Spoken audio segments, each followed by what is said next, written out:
Morning peeps, it's reading time.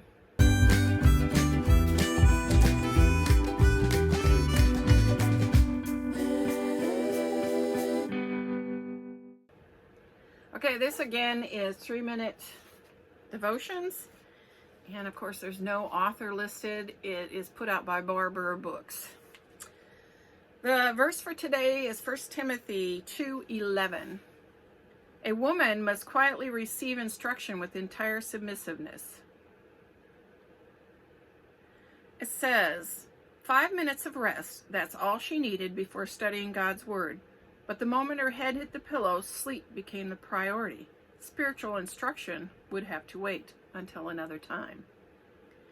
Even in the craziness of life, we will benefit by taking a few minutes or longer each day to receive guidance from God's holy Word, the Bible. The Apostle Paul in 1 Timothy 2:11 reminds us that we, as single mothers, should receive instruction from the perfect male influence in our lives, God Himself. It's often difficult to find 5 minutes to spend in God's Word or prayer, and right before bedtime, when many of us try to squeeze in our devotions, may not be the period most conducive for study. For a few days, watch for breaks in your schedule, times when you're alert and ready to receive instruction. Maybe that's first thing in the morning, or perhaps it's in your car 5 minutes extra before you head off to work.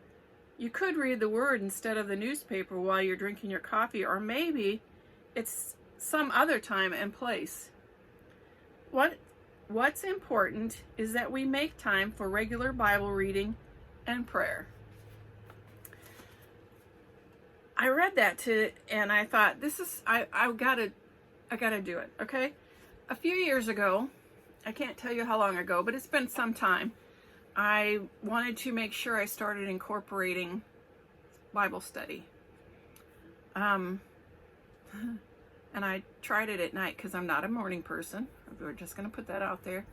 But I'm not a night person. I'm a noon person. When I crawl in bed, which is where I think I want to read my lesson, I'm snoring. Not good. Spousal unit and I do in the evenings. I have 2 devotions that we read. It is the Proverbs 31 and Amazing Facts. Those 2 we read together. But the caveat is sometimes I go to bed before him and I'll be asleep before he gets there. It is not, how should I say it? It's not a steady good thing.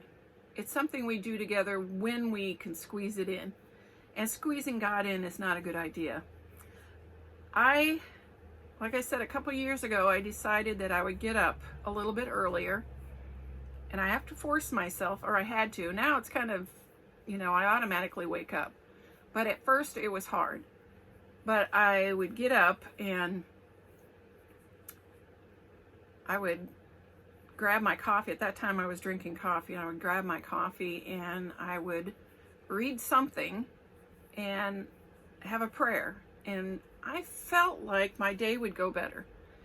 It might be a facade or a fallacy or whatever, I don't know, but it still feels like it does better. So I get up every morning and I read something and have my prayer, and then I continue my day.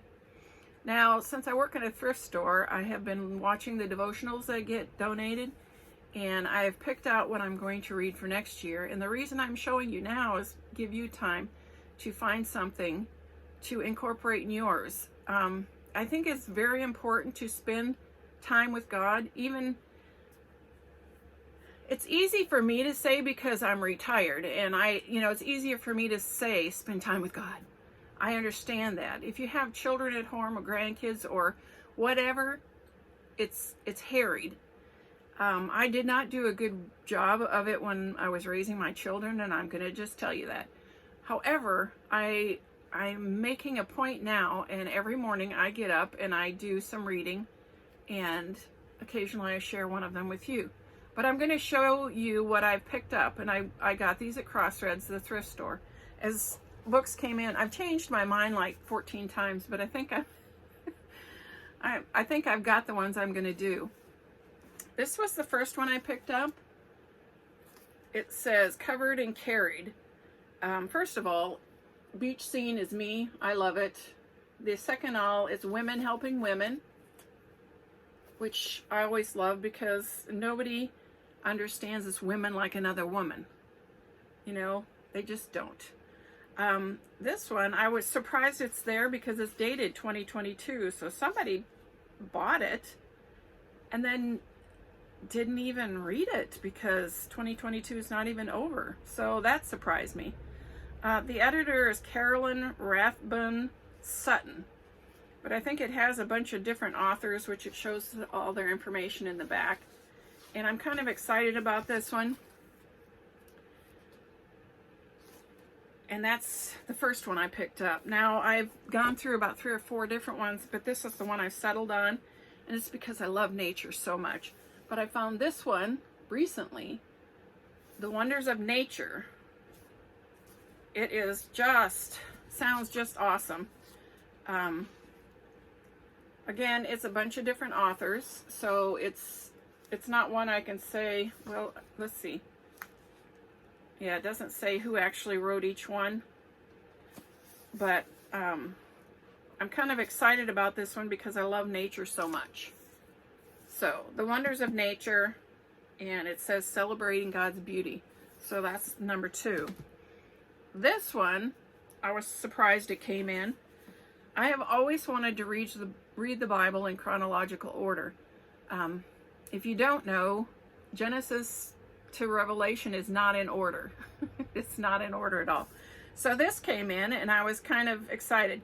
I don't know that it says it's a 1-year chronological Bible reading, and they've scheduled it out into, you know, like daily.